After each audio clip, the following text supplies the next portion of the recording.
మన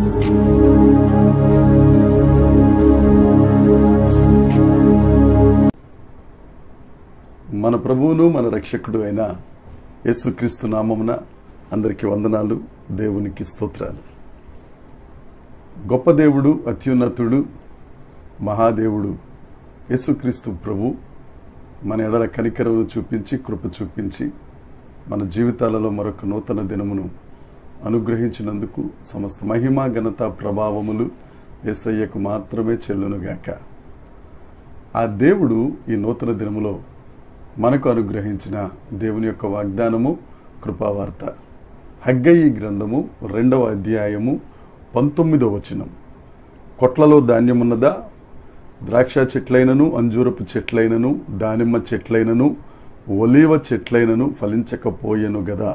అయితే ఇది మొదలుకొని నేను మిమ్మును ఆశీర్వదించెదను. దేవునికి స్తోత్రం కలుగునుగాక, దేవునికి మహిమ కలుగునుగాక. ప్రభునందు ప్రియమైన సహోదరి సహోదరులారా, ఎంత మంచి వాగ్దానం!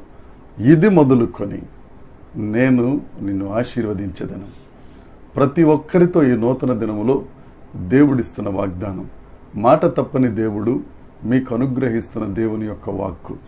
ఇది మొదలుకొని నేను మిమ్మును ఆశీర్వదించెదను. మన దేవుడు ఆశీర్వదించే దేవుడు.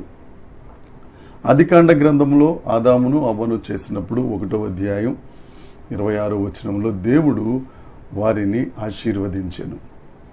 కీర్తనల గ్రంథంలో పిన్నలనేమి, పెద్దలనేమి, వృద్ధులనేమి, యెహోవా యందు భయభక్తులు కలిగిన వారిని దేవుడు ఆశీర్వదిస్తారు. మనం దేవుని యందు భయభక్తులు కలిగి ఉంటే చాలు, మన దేవుడు మనల్ని ఆశీర్వదించడానికి ఆశపడుతున్న దేవుడు, ఇష్టపడుతున్న దేవుడు. నా ప్రియ సహోదరి సహోదరుడా, ఈ దిన ఉదయకాలంలో దేవుడు నీతో వాగ్దానం చేస్తున్నాడు. ఆయన యందు భయభక్తులు కలిగి ఉంటే చాలు, ఆయన మీద నమ్మకం ఉంచితే చాలు, ఆయన మీద ఆధారపడితే చాలు, దేవుడు ఆశీర్వదిస్తాడు.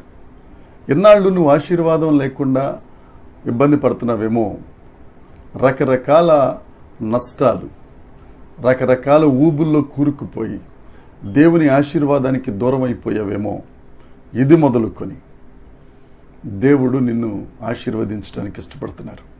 నువ్వు ఆయన యందు భయభక్తులు ఉంచితే చాలు, ఆయన యందు నమ్మకం ఉంచితే చాలు, దేవుడు నిన్ను ఆశీర్వదిస్తారు, నీ కుటుంబాన్ని ఆశీర్వదిస్తారు, తద్వారా సంఘాన్ని ఆశీర్వదిస్తారు, సమాజాన్ని ఆశీర్వదిస్తారు.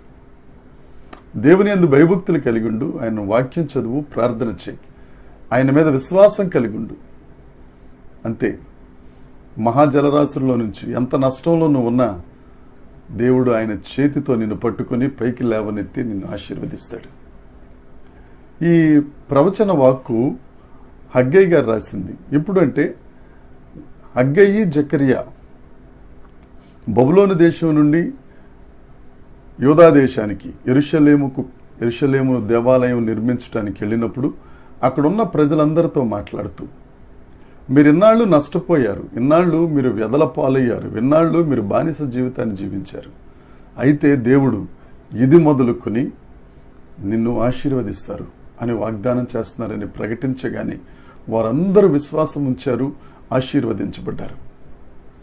నువ్వు ఇన్నాళ్ళు ఒకవేళ దేవునికి వ్యతిరేకంగా ఉండి అవిధేయత చూపించి దేవునికి దూరం అయిపోయావేమో, ఒకవేళ ఏదో పాపం వేలటం వల్ల దేవునికి దూరం అయిపోయావేమో, లేదా రకరకాల సమస్యల వలన, ఒత్తిడుల వలన, నీకున్న కష్టాలను బట్టి, ఇబ్బందులను బట్టి దేవునికి దూరం అయిపోయావేమో, ఈ దినం నీదే.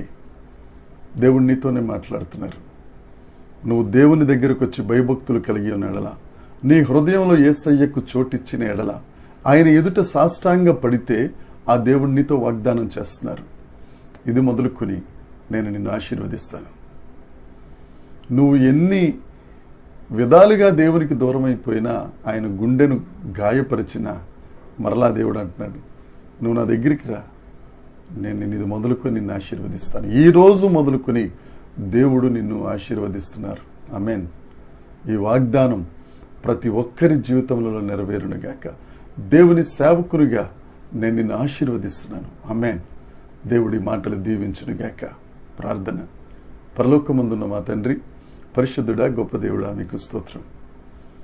మీరు దినానిచ్చిన వాగ్దానానికై నీకు వందనాలు. ఇది మొదలుకొని నేను మిమ్మల్ని ఆశీర్వదిస్తానని నీ ప్రజలతో వాగ్దానం చేసి వాగ్దానము నెరవేర్చే దేవుడా, నీ యందు భయభక్తులు కలిగిన వారిగా మేము ఉండగలుగుటకై నీ కృపను అనుగ్రహించండి.